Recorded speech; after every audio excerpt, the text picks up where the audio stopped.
Hello, everybody. In a couple hours, I'll be departing on my final foreign trip as president. And while we're abroad, I'll have a chance to take a few of your questions, but I figured why wait?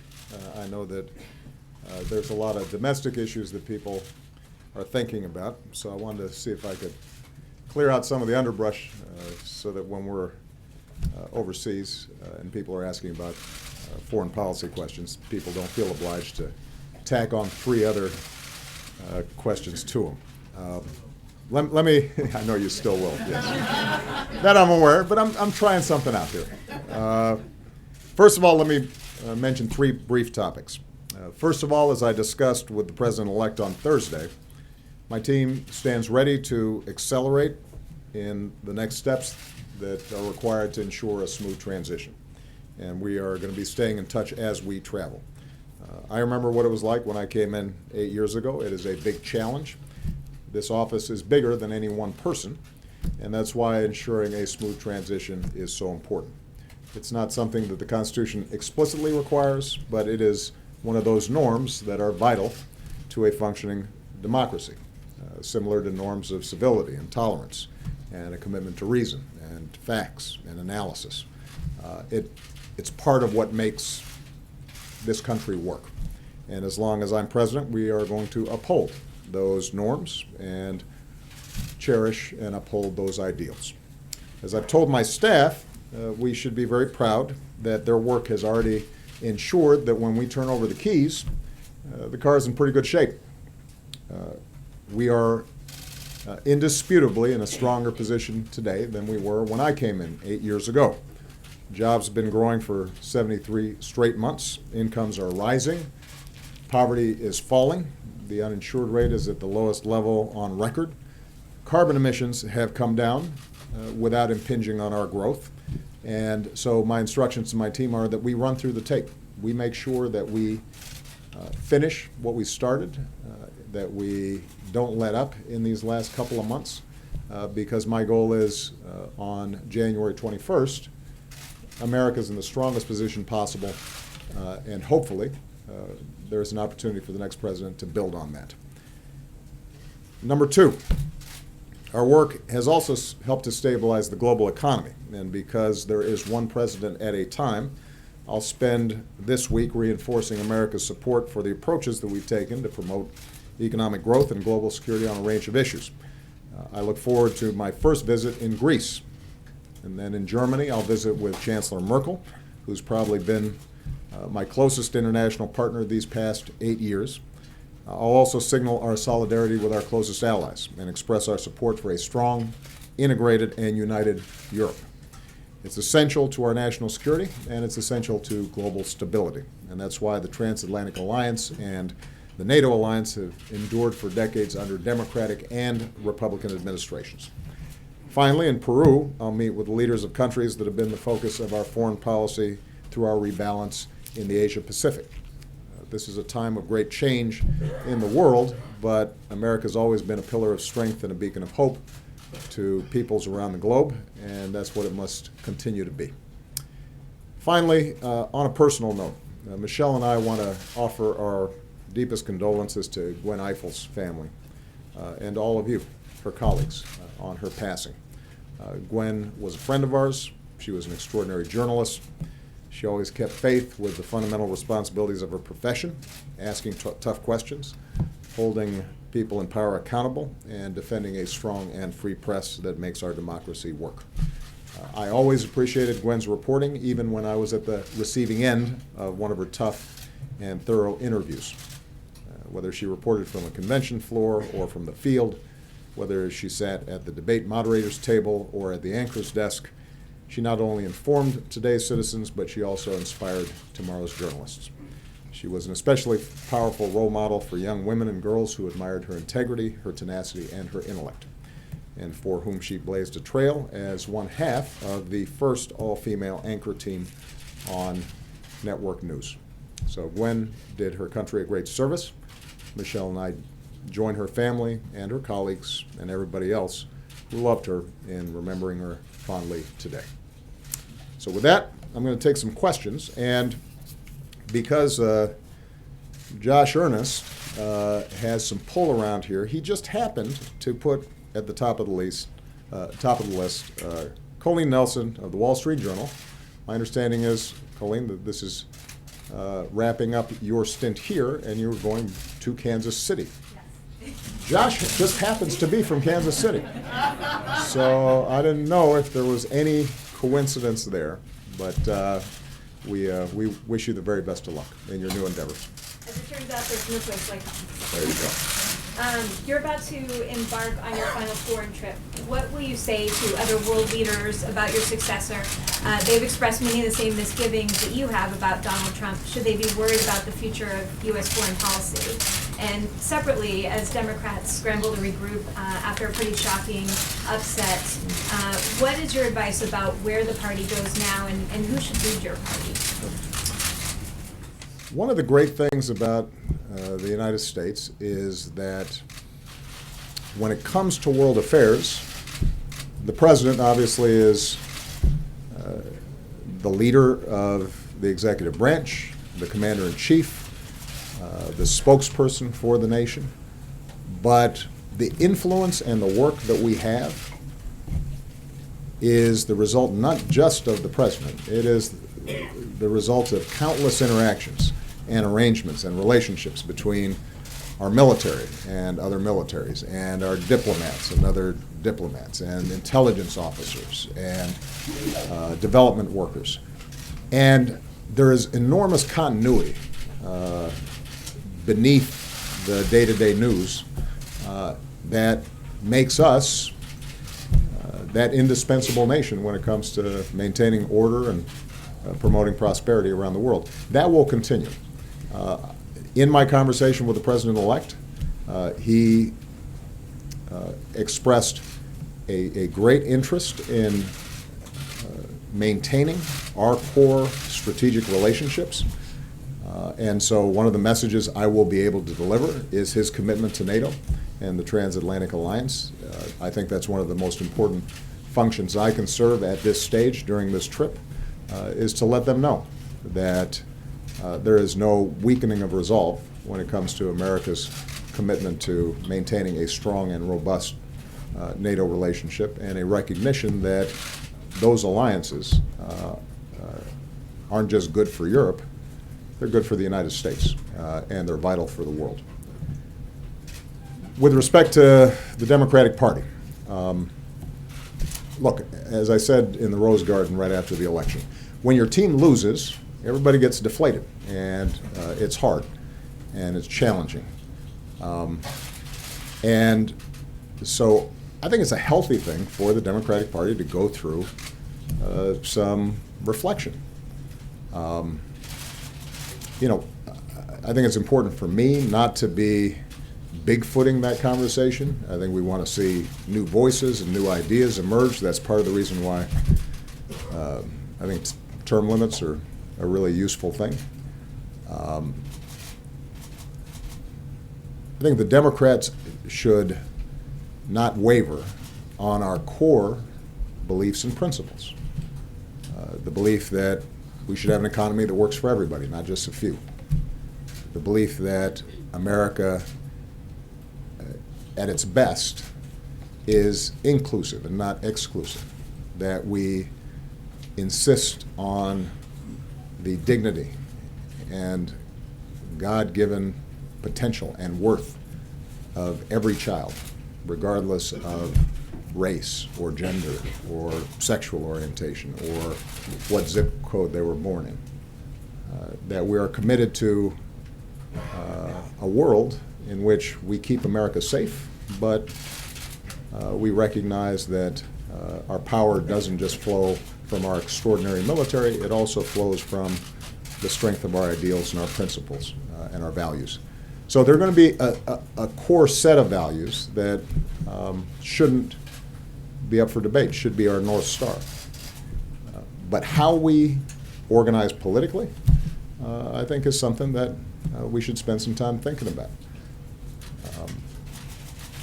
I believe that we have better ideas.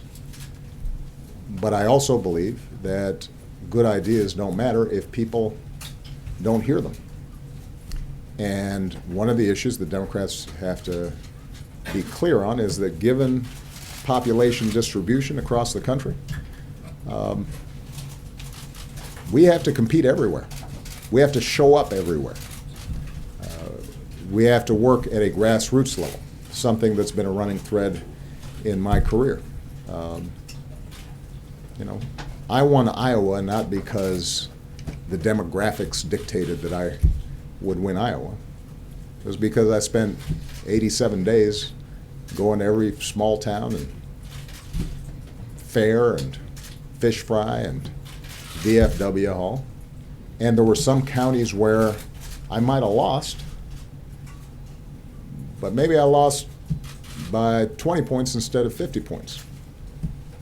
There's some counties maybe I won that people didn't expect because people had a chance to see you and listen to you and get a sense of who you stood for and who you were fighting for. And the challenge for a national party is how do you dig in there and create those kinds of structures so that people have a sense of what it is that you stand for. And that increasingly is difficult to do just through a national press strategy. It's increasingly difficult to do because of the splintering of the press. And so I think the discussions that have been taking place about how do you build more grassroots organizing, how do you build up state parties and local parties and school board elections you're paying attention to, and state rep races and city council races, that all I think will contribute to stronger outcomes in the future. And I'm optimistic that will happen. For Democrats who are feeling completely discouraged, I've been trying to remind them,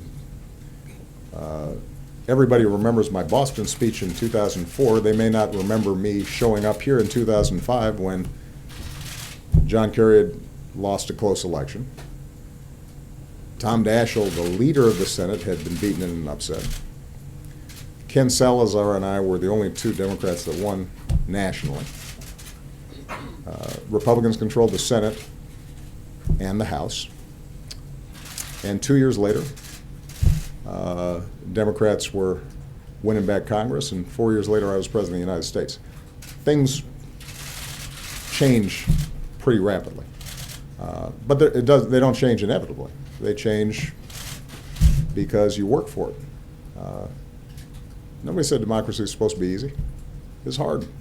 And in a big country like this, it probably should be hard. Mark Knoller. Thank you, sir. Good to see you. Thank you. Good to see you.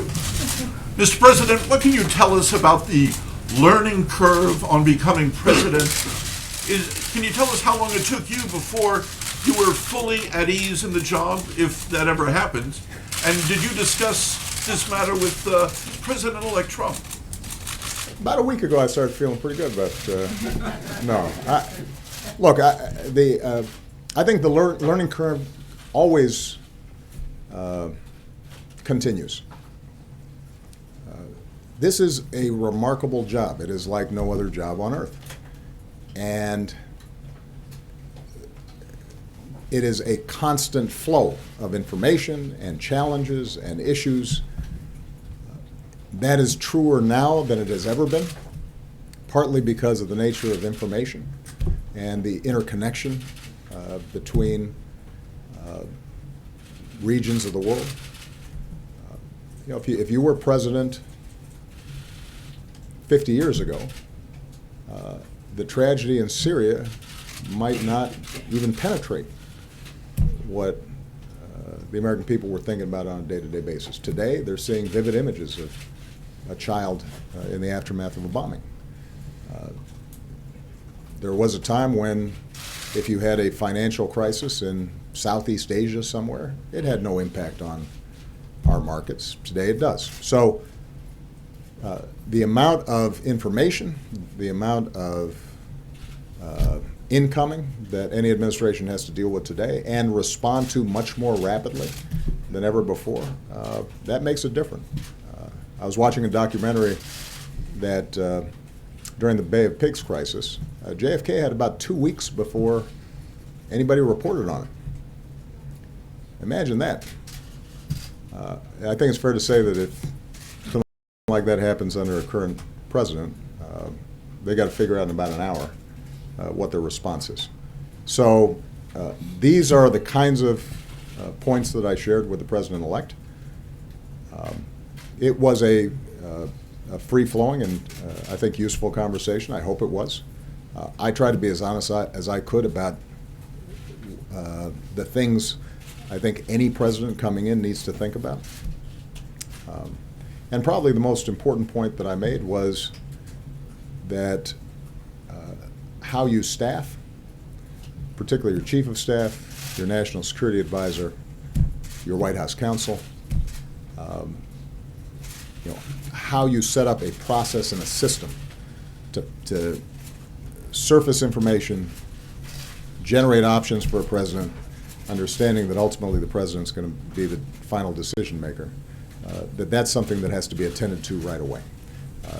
I have been blessed by having, and I admittedly am biased, some of the smartest, hardest working, good people in my administration that I think any president's ever had. And as a consequence of that team, I've been able to make good decisions. And if you don't have that around you, then you'll get swamped. So I hope that he appreciated that advice. What I also discussed was the fact that I had been encouraged by his statements on election night about the need for unity and his interest in being the president for all people, and that how he staffs, the first steps he takes, the first impressions he makes, the reset that can happen after an election, all those things are important and should be thought about. And I think it's important to give him the room and the space to do that. It takes time to put that together. But I emphasized to him that, look, in an election like this that was so hotly contested and so divided, gestures matter. And how he reaches out to groups that may not have supported him, how he signals his interest in their issues or concerns. I think those are the kinds of things that can set a tone that will help move things forward once he's actually taken office. And how long did it take before you were at ease in the job? Well, I didn't really have time to worry about being at ease because you'll recall we were losing about 800,000 jobs a month. So the good news is that in some ways my experience is atypical. It's hard to find an analogous situation. By the time FDR came into office, the Depression had been going on for a couple of years. We were in the midst of a free fall. Financial system was locking up. The auto industry was about to go belly up. The housing market had entirely collapsed. So one of the advantages that I had was that I was too busy to worry about how acclimated I was feeling in the job. We just had to make a bunch of decisions. In this situation, we're turning over a country that has challenges, has problems, and obviously there are people out there who are feeling deeply disaffected. Otherwise, we wouldn't have had the results that we had in the election. On the other hand, if you look at the basic indicators of where the country is right now, the unemployment rate is as low as it's been in 8-9 years. Incomes and wages have both gone up over the last year faster than they have in a decade or two. We've got historically low uninsured rates. The financial systems are stable. The stock market is hovering around its all-time high, and 401ks have been restored. The housing market has recovered. We have challenges internationally, but our most immediate challenge with respect to ISIL, we're seeing significant progress in Iraq, and Mosul is now increasingly being retaken by Iraqi security forces supported by us. Our alliances are in strong shape. The progress we've made with respect to carbon emissions has been greater than any country on earth, and gas is $2 a gallon. So he will have time and space, I think, to make judicious decisions. The incoming administration doesn't have to put out a huge number of fires. They may want to take the country in a significantly different direction. But they've got time to consider what exactly they want to achieve. And that's a testament to the tremendous work that my team's done over the last 8 years. I'm very proud of them for it. Athena Jones. Thank you, Mr. President. You said more than once that you did not believe that Donald Trump would ever be elected president, and that you thought he was unfit for the office. Now that you've spent time with him, sitting down and talking to him for an hour and a half in the Oval Office, do you now think that President-elect Trump is qualified to be president? And if I can do a compound question, the other one is, you mentioned staffing and tone. What do you say to those Americans who may not doubt that there will be a peaceful transition, but that are concerned about some of the policies and sentiments either expressed by President-elect Trump himself or his supporters that may seem hostile to minorities and others? Specifically, I'm talking about the announcement that Steve Bannon, who is a proponent of the so-called alt-right movement, what many call the white nationalist movement, is going to have a prominent role in the White House under President Trump as his chief strategist and senior advisor. What message does that send to the country and to the world? Okay. Athena, without copping out, I think it's fair to say that it would not be appropriate for me to comment on every appointment that the President-elect starts making. If I want to be consistent with the notion that we're going to try to facilitate a smooth transition. Look, the people have spoken. Donald Trump will be the next president, the 45th president of the United States. And it will be up to him to set up a team that he thinks will serve him well and reflect his policies. And those who didn't vote for him have to recognize that that's how democracy works. That's how this system operates. When I won, there were a number of people who didn't like me and didn't like what I stood for. And you know,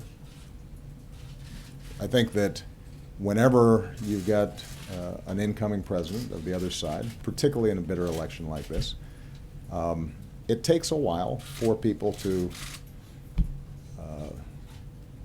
reconcile themselves with that new reality. Hopefully it's a reminder that elections matter and voting counts.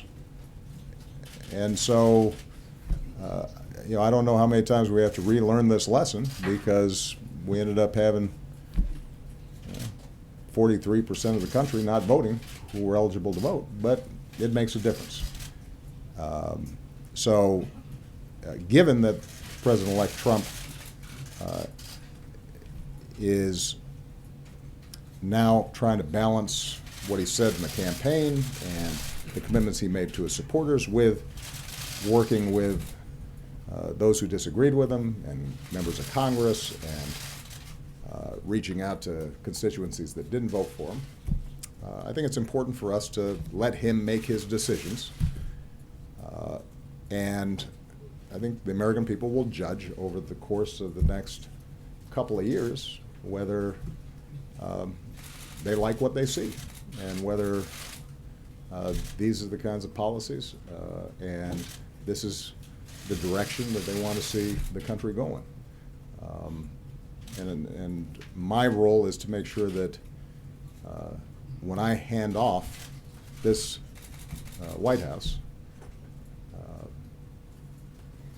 that it is in the best possible shape, and that I've been as helpful as I can to him in going forward and building on the progress that we've made. And my advice, as I said, to the president-elect when we had our discussions, was that campaigning is different from governing. I think he recognizes that. I think he's sincere in wanting to be a successful president and moving this country forward. And I don't think any president ever comes in saying to himself, I want to figure out how to make people angry or alienate half the country. I think he's going to try as best he can to make sure that he delivers, not only for the people who voted for him, but for the people at large. And the good thing is that there are going to be elections coming up, so there's a built-in incentive for him to try to do that. But it's only been 6 days, and I think it'll be important for him to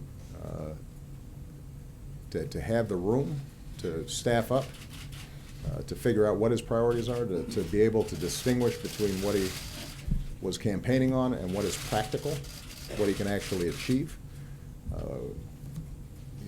There are certain things that make for good sound bites, but don't always translate into good policy. That's something that he and his team, I think, will wrestle with in the same way that every president wrestles with. I did say to him, as I've said publicly, that because of the nature of the campaigns and the bitterness and ferocity of the campaigns, that it's really important to try to send some signals of unity and to reach out to minority groups or women or others that were concerned about the tenor of the campaign. And I think that's something that he will want to do. But this is all happening real fast. He's got commitments to supporters that helped to get him here, and he's going to have to balance those. Over the coming weeks and months and years, my hope is that those impulses ultimately win out. But it's a little too early to start making judgments on that. Your youth led qualifications, has that changed after meeting with them? I think that he successfully mobilized a big chunk of the country to vote for him, and he's going to win. He has won. He's going to be the next president. Regardless of what experience or assumptions he brought to the office, this office has a way of waking you up. And those aspects of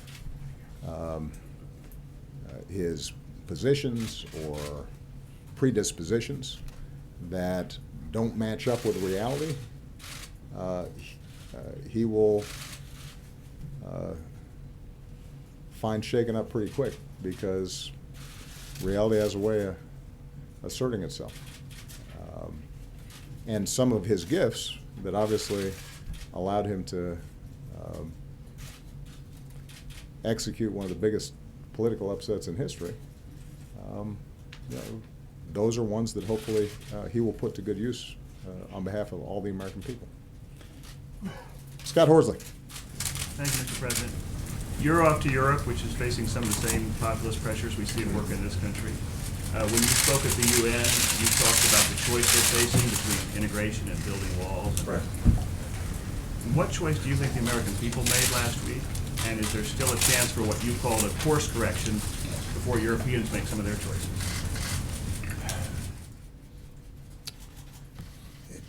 I think the American people recognize that the world has shrunk that it's interconnected, that you're not going to put that genie back in the bottle. The American people recognize that their careers or their kids' careers are going to have to be more dynamic, that they might not be working at a single plant for 30 years, but they might have to change careers. They might have to get more education. They might have to retool or retrain. And I think the American people are game for that. They want to make sure that the rules of the game are fair. And what that means is that if you look at surveys around Americans' attitudes on trade, the majority of the American people still support trade.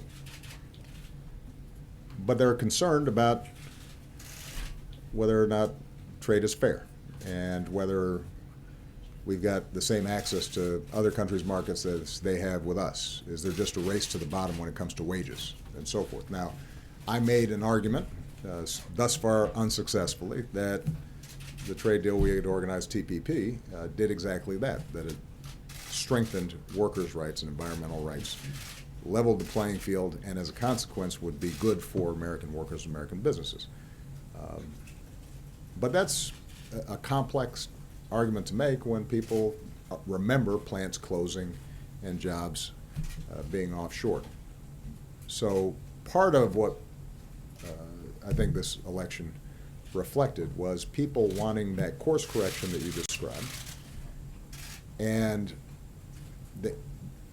the message around stopping surges of immigration,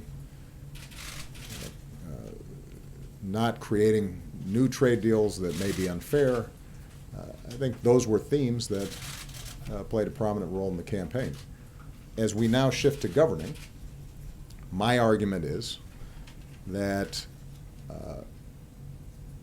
we do need to make sure that we have an orderly, lawful immigration process, but that if it is orderly and lawful, immigration is good for our economy. It keeps this country young, it keeps it dynamic.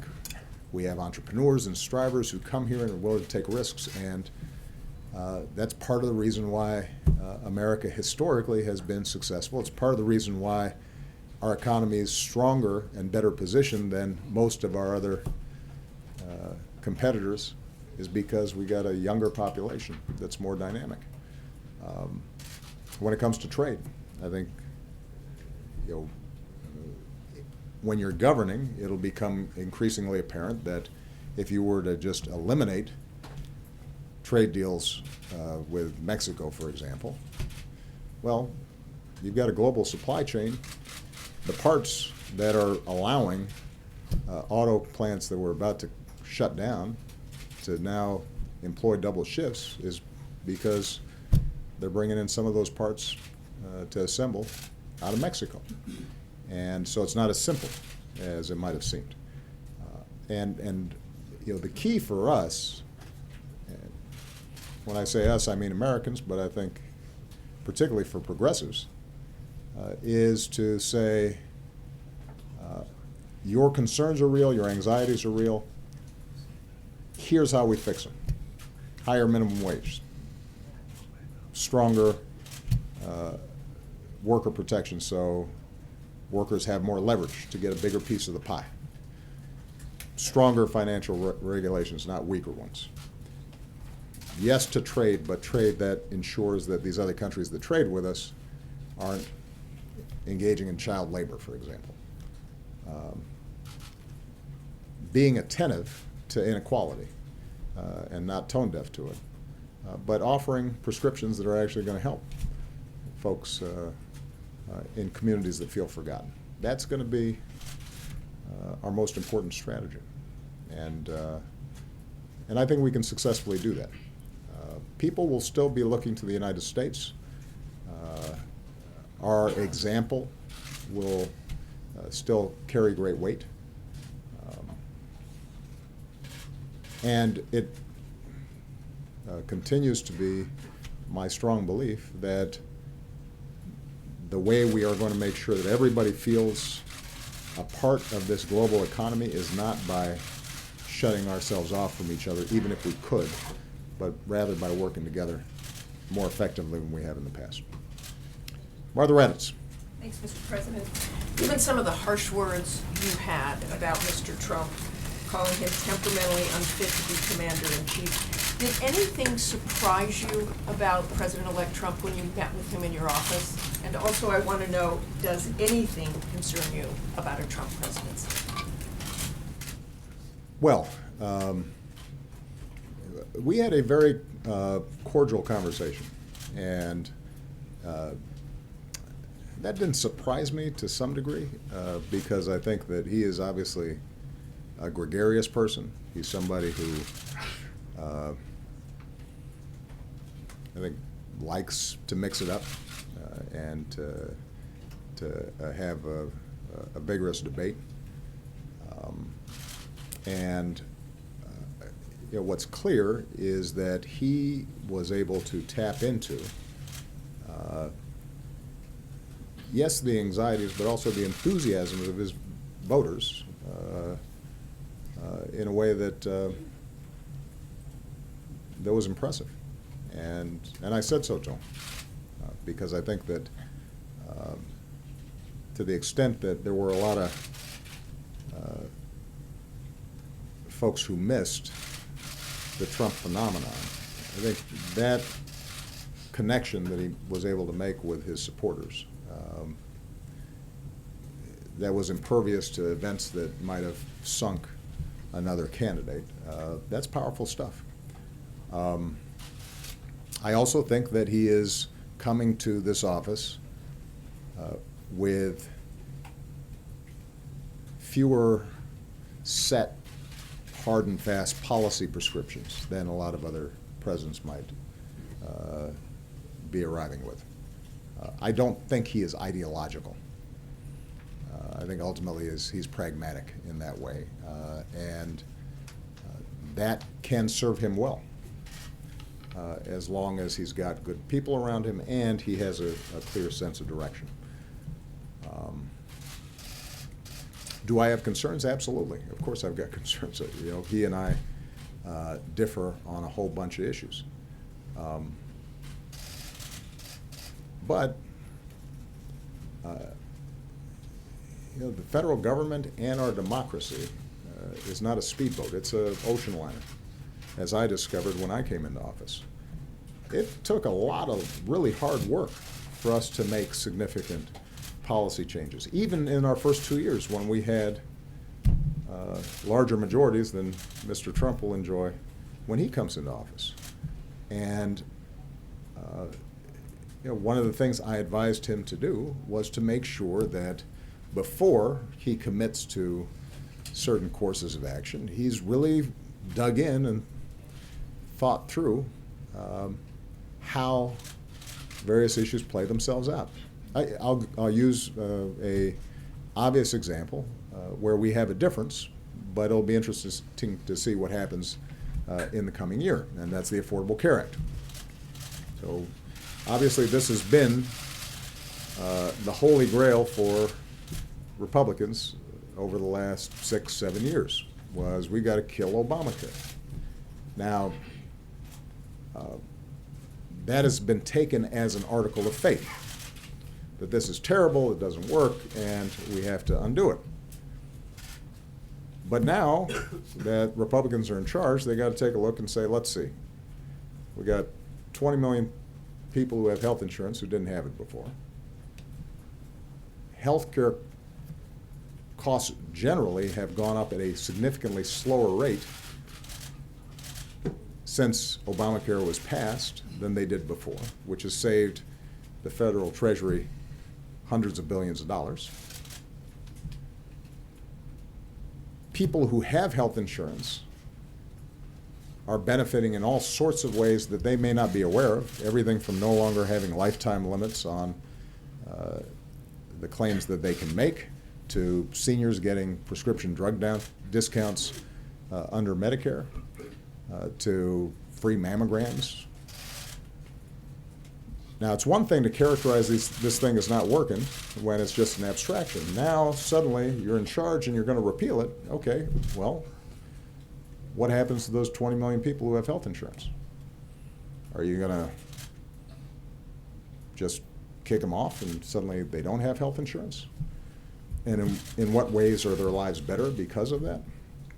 Are you going to repeal the provision that ensures that if you do have health insurance on your job and you lose your job, or you change jobs, or you start a small business, that you're not discriminated against because you got a pre-existing condition? That's really popular.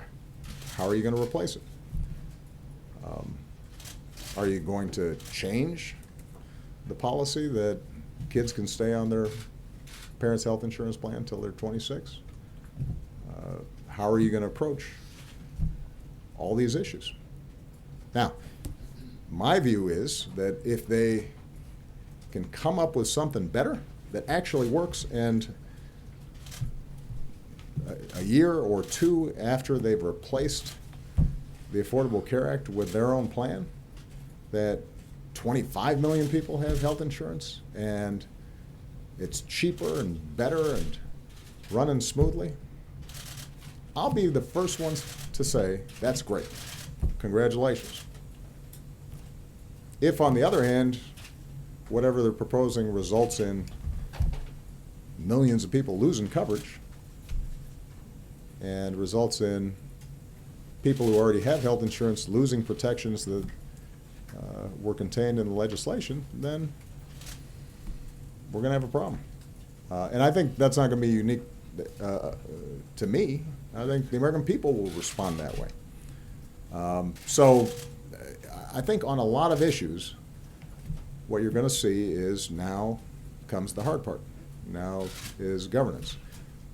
We are going to be able to present to the incoming administration a country that is stronger, a federal government that is working better and more efficiently, a national security apparatus that is both more effective and truer to our values, energy policies that are resulting in not just less pollution, but also more jobs. And I think the president-elect rightly would expect that he's judged on whether we improve from that baseline and on those metrics, or things get worse. And if things get worse, then the American people will figure that out pretty quick. And if things get better, then more power to them. And I'll be the first to congratulate him. Mr. President, you had talked specifically about his temperament. Do you still have any concern about his temperament? As I said, because Athena asked the question, whatever you bring to this office has a habit of magnifying and pointing out, and hopefully then you correct for it. This may seem like a silly example, but I know myself well enough to know I can't keep track of paper. I am not well organized in that way. And so pretty quickly, after I'm getting stacks of briefing books coming in every night, I say to myself, I've got to figure out a system, because I have bad filing, sorting, and organizing habits. And I've got to find some people who can help me keep track of this stuff. Now, that seems trivial, but actually it ends up being a pretty big piece of business. I think what will happen with the president-elect is there are going to be certain elements of his temperament that will not serve him well unless he recognizes them and corrects them. Because when you're a candidate and you say something that is inaccurate or controversial, it has less impact than it does when you're President of the United States. Everybody around the world's paying attention. Markets move. National security issues require a level of precision in order to make sure that you don't make mistakes.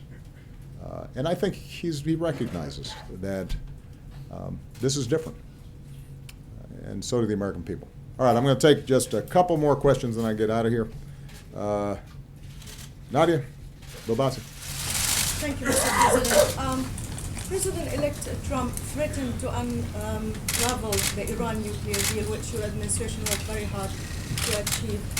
What would your concern if he alters part of it, and what will your advice be, considering that he said he's open to your advice?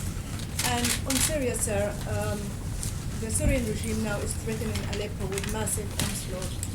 You talked passionately a few years back about Benghazi, and you warned against the killing of civilians there.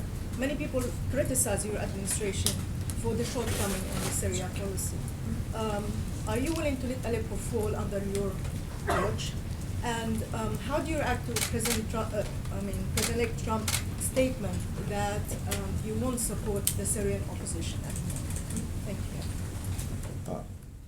Iran is a good example of the gap, I think, between some of the rhetoric in this town, not unique to the president-elect, and the reality. I think there was a really robust debate about the merits of the Iran deal before it was completed. And I actually was pretty proud of how our democracy processed that. It was a serious debate. I think people of goodwill were on both sides of the issue. Ultimately, we were able to persuade members of Congress and the public, at least enough of them, to support it. At the time, the main argument against it was Iran wouldn't abide by the deal, that they would cheat. We now have over a year of evidence that they have abided by the agreement.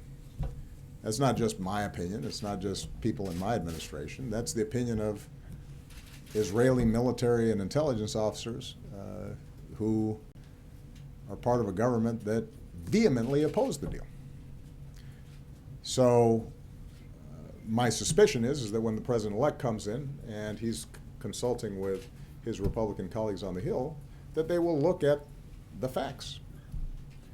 Because to unravel a deal that's working and preventing Iran from pursuing a nuclear weapon would be hard to explain, particularly if the alternative were to have them freed from any obligations and go ahead and pursue a weapon. And keep in mind, this is not just an international agreement between us and the Iranians. This is between the P5+1, other countries, some of our closest allies. And for us to pull out would then require us to start sanctioning those other countries in Europe or China or Russia that were still abiding by the deal because, from their perspective, Iran had done what it was supposed to do.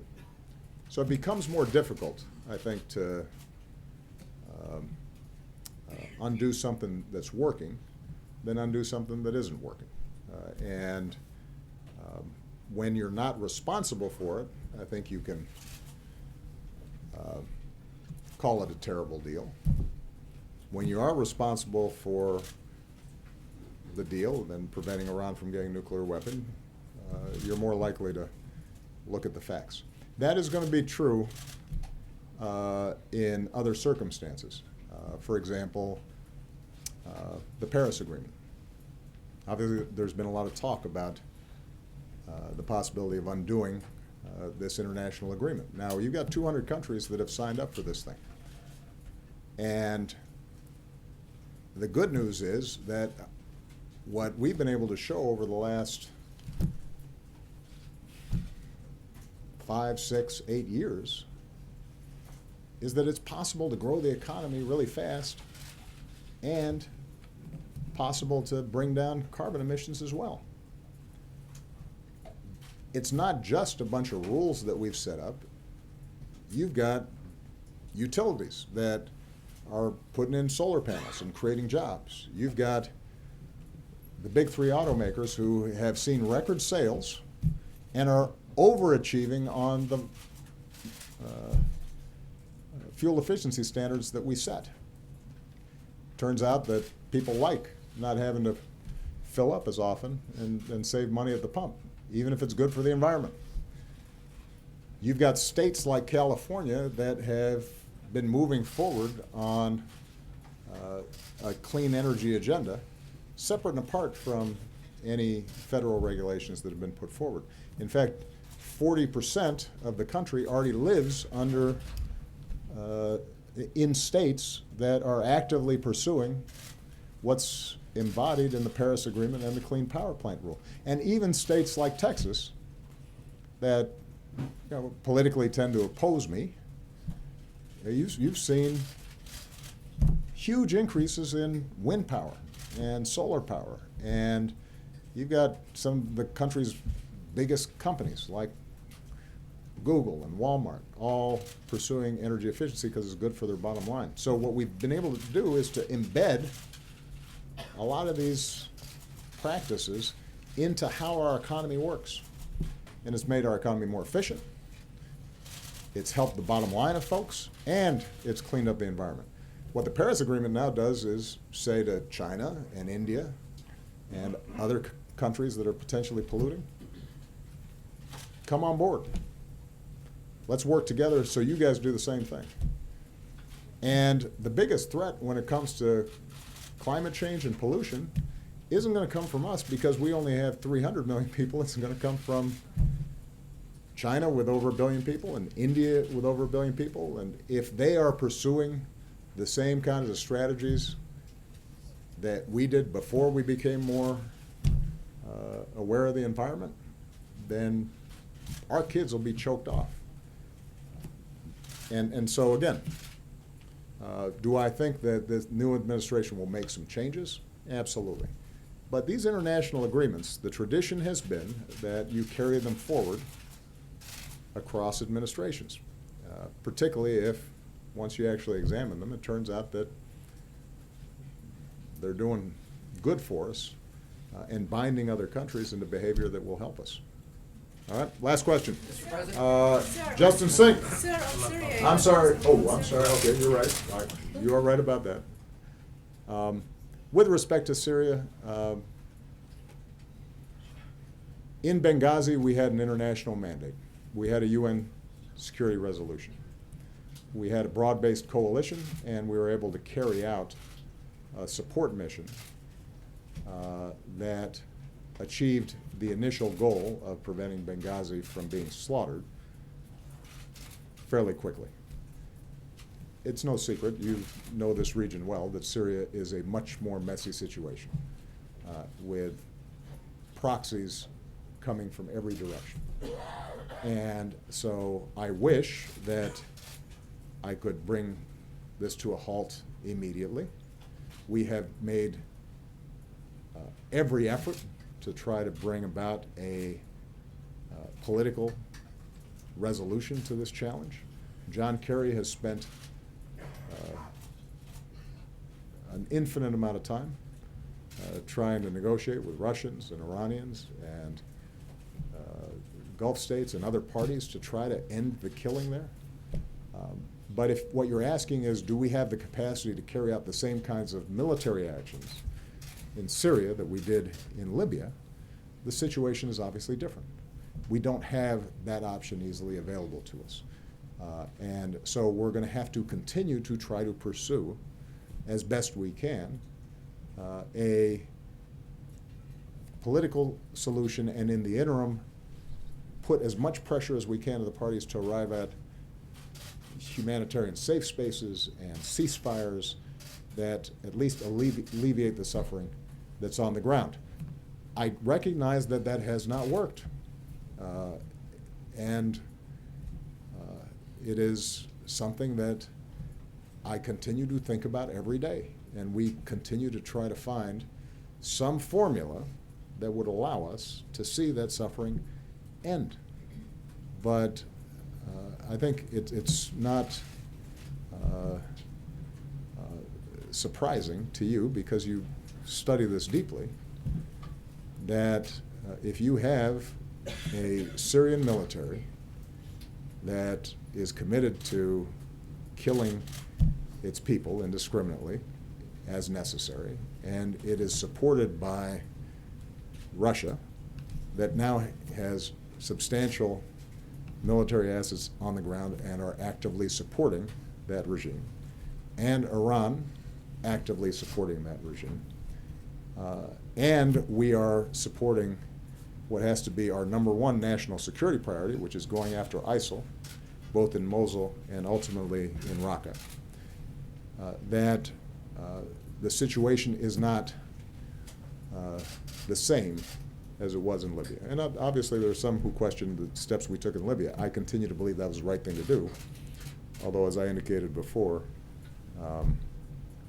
in the aftermath of that campaign, I think the world community did not sufficiently support the need for some sort of security structures there, and it now is a situation that we have to get back into a better place. I've given you, okay. Last question is Justin Sink at Bloomberg. Thanks, Mr. President. I wanted to ask about two things that might be on your desk over the next couple of months as you prepare for a Trump administration. One is at least 750,000 undocumented immigrants provided the federal government information about themselves and their family as part of your deferred action program.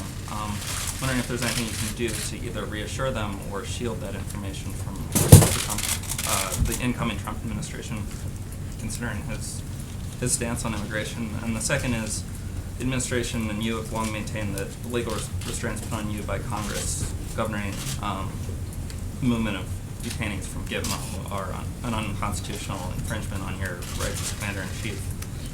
Considering the gradual transfers that you've pursued are unlikely to continue under a Trump administration, is this now the time to sort of test that theory by moving the detainees and seeing where the chips end up lying? Those are both excellent questions.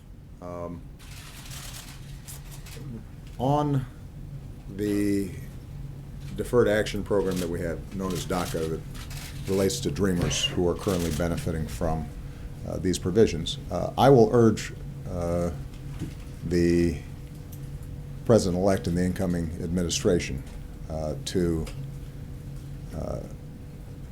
think long and hard before they are endangering the status of what, for all practical purposes, are American kids. I mean, these are kids who were brought here by their parents. They did nothing wrong. They've gone to school. They have pledged allegiance to the flag. Some of them have joined the military. They've enrolled in school. By definition, if they're part of this program, they are solid, wonderful young people of good character. And it is my strong belief that the majority of the American people would not want to see suddenly those kids have to start hiding again. And that's something that I will encourage the President-elect to look at. With respect to Guantanamo, it is true that I have not been able to close the darn thing because of the congressional restrictions that have been placed on us. What is also true is we have greatly reduced the population. You now have significantly less than 100 people there. There are some additional transfers that may be taking place over the next 2 months. There is a group of very dangerous people that we have strong evidence of having been guilty of committing terrorist acts against the United States, but because of the nature of the evidence, in some cases, that evidence being compromised, it's very difficult to put them before a typical Article III court. And that group has always been the biggest challenge for us. My strong belief and preference is that we would be much better off closing Gitmo, moving them to a different facility that was clearly governed by U.S. jurisdiction. We'd do it a lot cheaper and just as safely. Congress disagrees with me, and I gather that the President-elect does as well. We will continue to explore options for doing that, but keep in mind that it's not just a matter of what I'm willing to do. You know, one of the things you discover about being president is that there are all these rules and norms and laws, and you got to pay attention to them. And the people who work for you are also subject to those rules and norms. And that's a piece of advice that I gave to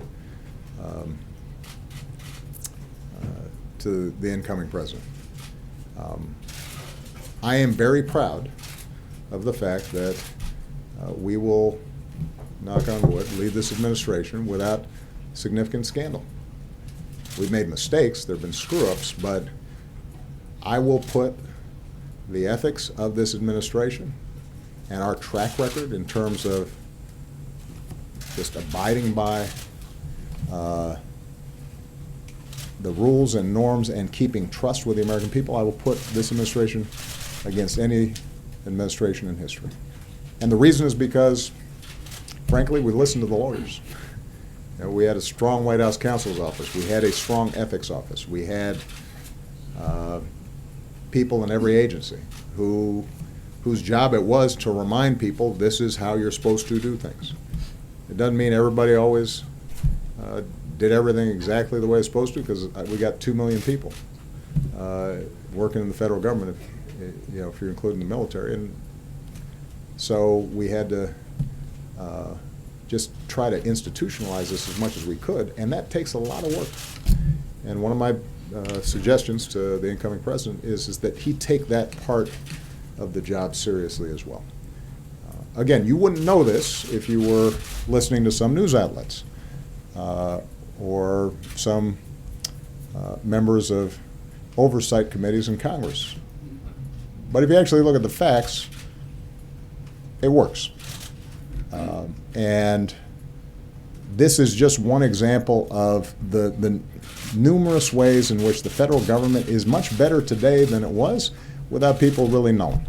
You look at VA, people remember the legitimate problems that were publicized in Phoenix. It was scandalous what happened. What people don't remember is that we've brought in well over 1 million people who are getting benefits that weren't getting it before, driven the backlog for disability benefits way down, cut homelessness in half, just made the agency work better, not work perfect, but work better. And one of the mottos I always have with my staff was, better is good. Perfect is unattainable, better is possible. And so we will try to share the lessons that we've learned over these last 8 years with the incoming president, and my hope is he makes things better. And if he does, we'll all benefit from it. All right? Thank you, everybody. You guys, some of you who are traveling, you'll get a chance to ask more questions. All right? Thank you. Steps out for the winning argument. What happened?